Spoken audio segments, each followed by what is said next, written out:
Corina, ¿cómo te va? Muy buenas tardes. Un saludo cordial a toda la audiencia también. A ver, ¿qué tema elegimos para hoy? Por un lado, hablar de la industria. Decíamos, da pequeñas señales de recuperación, ¿no? Esto proviene de un estudio de la consultora de Orlando Ferreres y Asociados, que habla de un pequeño repunte en el mes de noviembre de la industria. Ha crecido respecto del mismo mes del año anterior un 0,4%. Es una cifra buena, en el sentido de que en octubre había tenido una nueva caída más, había caído bastante respecto del año anterior, y en este momento podemos decir que noviembre respecto de octubre ha crecido un 1,7%. La industria es evidentemente un parámetro bastante fuerte para saber cómo se está comportando la economía, y en todo el año 2020 ha tenido caídas permanentes, digamos. Es el primer mes donde registra un crecimiento respecto de su variación interanual, o sea, comparado con el año anterior. De todas maneras, como hemos dicho que los primeros 10 meses del año hubo caídas permanentes, tenemos los 11 meses de este año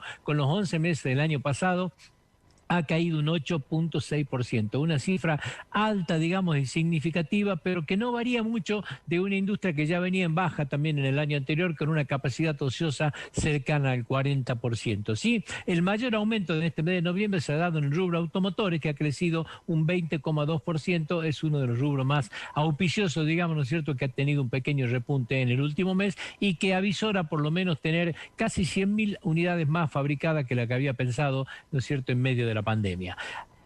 El segundo tema tiene que ver con bienes personales, con este impuesto tan discutible, digamos, ¿no es cierto?, que cuando se sacó el otro impuesto, el de las grandes riquezas, decían, bueno, se superpone con esto, nos cobran dos veces. La realidad es que en el personales siguen sin ajustar el mínimo no imponible, o sea, el valor ese mínimo con el cual no se tributa, digamos. Pasado este valor, se tributa por la diferencia. Esta es la diferencia con grandes fortunas, que se paga una vez que se supera el mínimo, se paga por todo. Acá hay un mínimo por el cual no se paga, y sobre el resto se paga en función de una escala que va desde el 0,75 al 1,25% de bienes dentro del país, y del 2,75 de bienes en el exterior. ¿Qué es lo que pasa? Que este valor está en 2 millones de pesos. 2 millones de pesos es prácticamente una risa, es un patrimonio inexistente. Si uno se pone a ver, un terreno vale 2 millones de pesos y ya tendría que ser contribuyente del impuesto a los bienes personales. Esto es una cuestión realmente anecdótica que pasa en este país, que no ajusta a los mismos gente, y por eso bienes personales pasan a ser todo el mundo prácticamente contribuyentes, ¿sí? Ahora, ¿cómo es la historia de este impuesto? Es un impuesto que nació en el año 1991 y era solamente por 9 años. En el año 2000 no tenía que estar más. Sin embargo, bueno, hasta hoy quedó para siempre. Por eso dicen, aquellas cosas que son transitorias en este país es definitiva. ¿Cuál era el mínimo imponible en esa época? Era de 102.300 pesos, equivalente a 102.300 dólares. Si uno lo trae a esta ecuación hoy, tenemos que decir que el mínimo imponible de hoy al dólar oficial, a ese que no se consigue en ningún lado, es de 24.090 dólares. O sea, es, le diría que un cuarto, ¿no es cierto?, de lo que era el mínimo disponible en aquella época. Este es el ajuste que hay que hacer. Estos son los que no se tocan y hace contribuyente a todo el mundo. Pero desquicio se armó, ¿no es cierto?, con el tema impositivo, y reitero, es un impuesto que cuesta mucho cobrarlo, cuesta mucho recaudarlo, y evidentemente hay que hacer a todo el mundo contribuyente. No tiene ninguna realidad el valor que se puede recaudar con el esfuerzo que hay que hacer para controlar quiénes lo pagan y quiénes no lo pagan. Pero bueno, en la Argentina esto es un déficit que se tiene, y este año se decidió no actualizar este mínimo no imponible. El último tema llega el rebrote del COVID.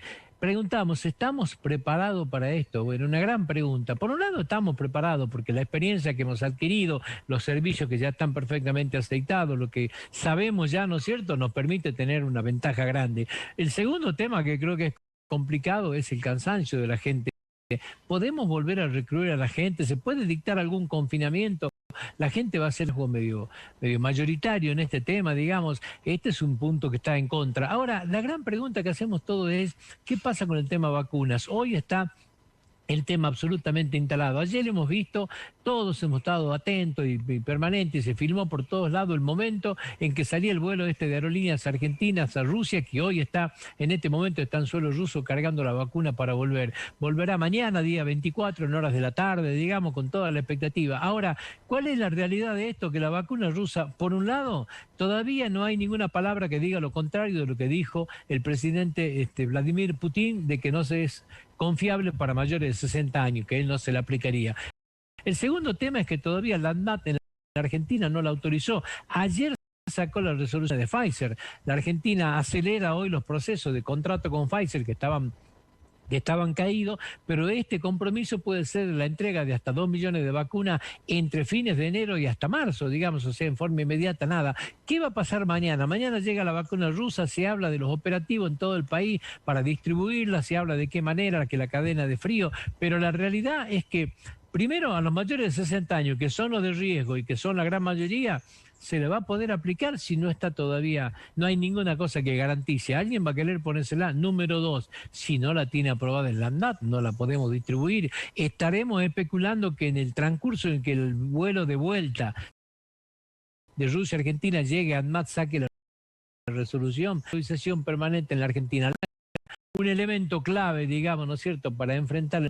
Hoy todavía Argentina no lo tiene. Desde ya esperamos que la semana que viene se pueda estar vacunando, pero este tema está. El otro punto que es absolutamente a favor es la inmunidad. ¿Qué es lo que hoy también tiene, ¿no es cierto?, la Argentina para enfrentar este tema? Si nosotros hablamos de 1,5 millones de casos, digamos, la realidad indica que tenemos entre 6 y 7 millones de contagios como mínimo en la Argentina, que son personas que ya generaron anticuerpos y que tienen la posibilidad de no volver a contraer el virus. Hay mucho todavía por desarrollar en este tema, hay mucha desconfianza de toda la gente por las medidas que no son claras, hay muchas cosas donde salud tendría que ser mucho más claro con la población. De todas maneras, parece que el rebrote viene.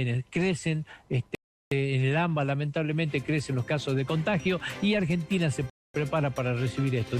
Fronteras, discutiendo sistemas sanitarios, pero nos preparamos cada mes para esto. Estamos preparados para recibir un rebrote, da toda la sensación que dejamos mucho más dudas que certeza.